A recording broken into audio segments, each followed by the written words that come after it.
Hello everybody, it's Mr. Matt. Today we're going to read a book by Dr. Seuss, one of my favorite books, The Butter Battle Book, written by Dr. Seuss and illustrated by Dr. Seuss. The Butter Battle Book. B, B, B. B, B, B. The Butter Battle Book by Dr. Seuss. Look at that guy. He's got a Snakeberry switch. We're going to find out what happens. Look at that little kid. He's walking with his grandpa. The little kid says, "On the last day of summer, 10 hours before fall, my grandfather took me out to the wall. For a while he stood silent. Then he finally said with a very sad shake of his very old head, 'As you know, on this side of the wall we are Yorks. On the far other side of this wall live the Zooks.' Then my grandfather said, 'It's high time that you knew of the terribly horrible thing that Zooks do. In every Zook house and in every Zook town, every Zook eats his bread with the butter side down.' Grandpa does not like that. He does something else with his butter. 'We Yorks, as you know, when we breakfast or sup, spread our bread,' Grandpa said, 'with the butter side up. That's the right honest way.' Grandpa gritted his teeth. 'You can't trust a Zook who spreads bread underneath. Every Zook must be watched. He has kinks in his soul. That's why as a youth I made watching my goal, watching Zooks for the Zook Watching Border Patrol.' His grandpa is really mad. He wants to put butter on the top of his bread, and he thinks everybody else should do that too. But the other people like to put butter on the bottom of their bread. Does it really matter? Nope, it does not matter.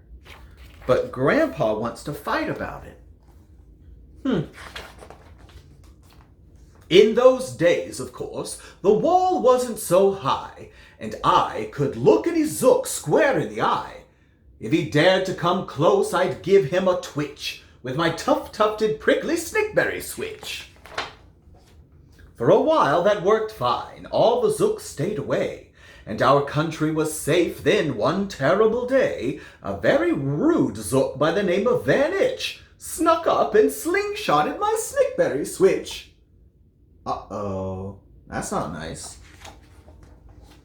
With my broken off switch, with my head hung in shame, to the Chief Yuckaroo in great sorrow I came. But our leader just smiled. He said, 'You're not to blame, and those Zooks will be sorry they started this game.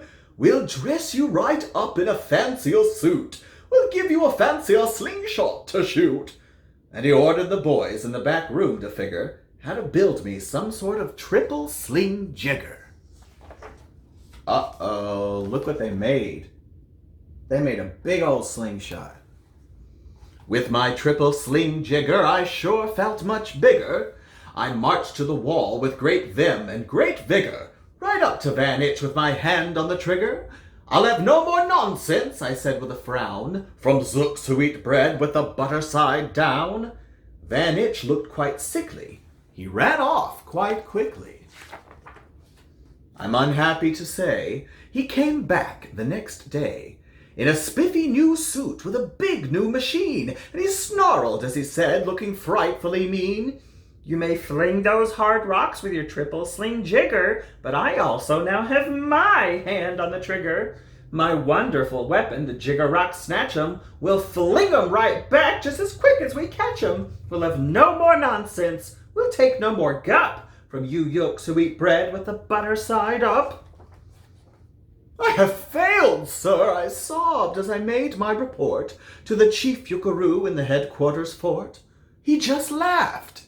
'You've done nothing at all of the sort. Our slingshots have failed. That was old-fashioned stuff. Slingshots, dear boy, are not modern enough. All we need is some new-fangled kind of gun. My boys in the back room have already begun to think up a walloping whizzing one. My bright boys are thinking they're on the right track. They'll think up one quick and we'll send you right back. Look at that. They put a big gun on a dog. Uh-oh. They thought up a great one. They certainly did. They thought up a gun called the Kickapoo Kid, which they loaded with powerful poo-a-doo powder and ants' eggs and bees' legs and dried fried clam chowder. And they carefully trained a real smart dog named Daniel to serve as our country's first gun-toting spaniel. Then Daniel, the Kickapoo Spaniel, and I marched back towards the wall with our heads held up high, while everyone cheered and their cheers filled the sky. Fight! Fight for the butter side up! Do or die! Well, we didn't do, and we didn't quite die, but we sure did get worsted, poor Daniel and I. Van Itch was there too. He said, the old pig, "The boys in my back room have invented this rig, called the 8-nozzled elephant totem boom blitz. It shoots high explosive sour cherry stone pits, and will put your dumb Kickapoo Kid on the fritz." Poor Daniel and I were scared out of our wits. They made a gun and put it on a dog, and then he made a really big one. And they're fighting and fighting and fighting. All about butter on bread? I don't know. Once more by Van Itch I was bested and beat. Once again I limped home from the wall in defeat. I dragged and I sagged and my spirits were low as I thought they ever could go, when I heard a boom-bah and a diddle-dee-dill, and our butter-up band marched up over the hill. The chief Yuckaroo had sent them to meet me, along with the right-side-up song girls to greet me. They sang, "Oh, be faithful, believe in thy butter," and they lifted my spirits right out of the gutter. "My boy," smiled the chief Yuckaroo, "we've just voted and made you general. You've been promoted. Your pretty new uniform's ready. Get in it. The big war is coming. You're going to begin it. And what's more, this time you're certain to win it. My boys in the back room have finally found how. Just wait till you see what they've puttered up now. In their great new machine, you'll fly over the wall and clobber those butter-down zooks, one and all." Those boys in the back room sure knew how to putter. They made me a thing called the utterly sputter, and I jumped aboard with my heart all aflutter and steered towards the land of the upside-down butter. The machine was so modern, so frightfully new. No one knew quite exactly just what it would do, but it had several faucets that sprinkled blue goo, which, somehow, would sprinkle the zooks as I flew and gum up that upside-down butter they chew. What's gonna happen? He has one too. I was racing pell-mell when I heard a voice yell, "If you sprinkle us zooks, you'll get sprinkled as well." Van Itch had a sputter exactly like mine, and he yelled, "My blue gooer is working just fine, and I'm here to say that if yooks can goo zooks, you'd better forget it, 'cause zooks can goo yooks." I flew right back home, and as you may have guessed, I was downright despondent, disturbed, and depressed.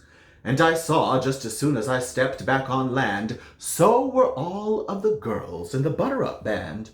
The chief drum majorette, Miss Yoki and Sue, said, "That was a pretty sour flight that you flew, and the chief Yuckaroo has been looking for you." I raced to his office. The place was a sight. "Have no fears," said the chief. "Everything is all right.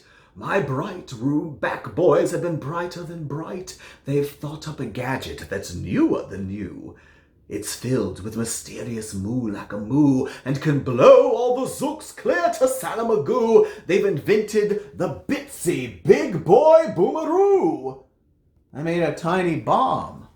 Uh-oh.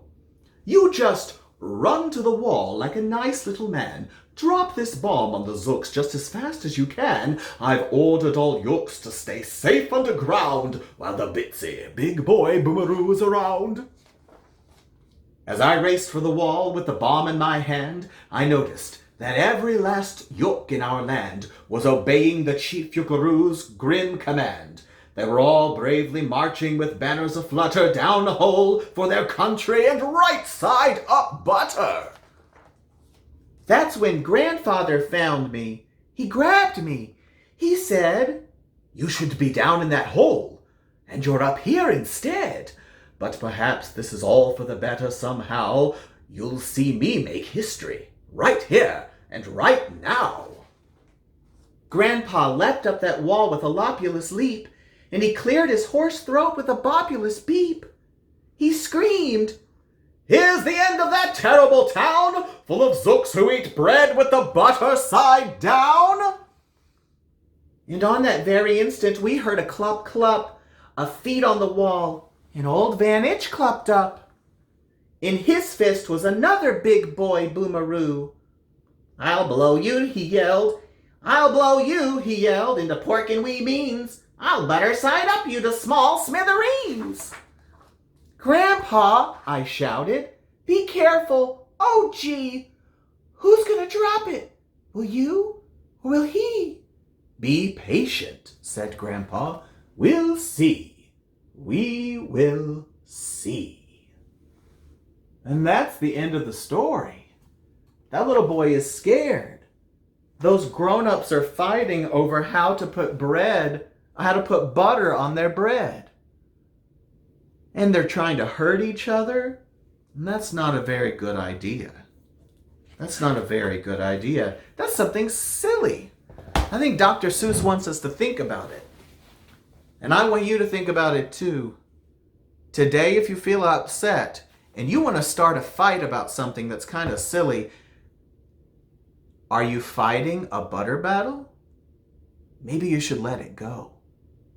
Dr. Seuss wants us to remember to be kind to each other and to celebrate our small differences. Because sometimes the only difference might be the way you butter your bread. Sometimes the difference might be much, much bigger. But we need to choose kindness, acceptance. And I hope you all have a lovely day. Bye-bye, everybody. Have a good day today.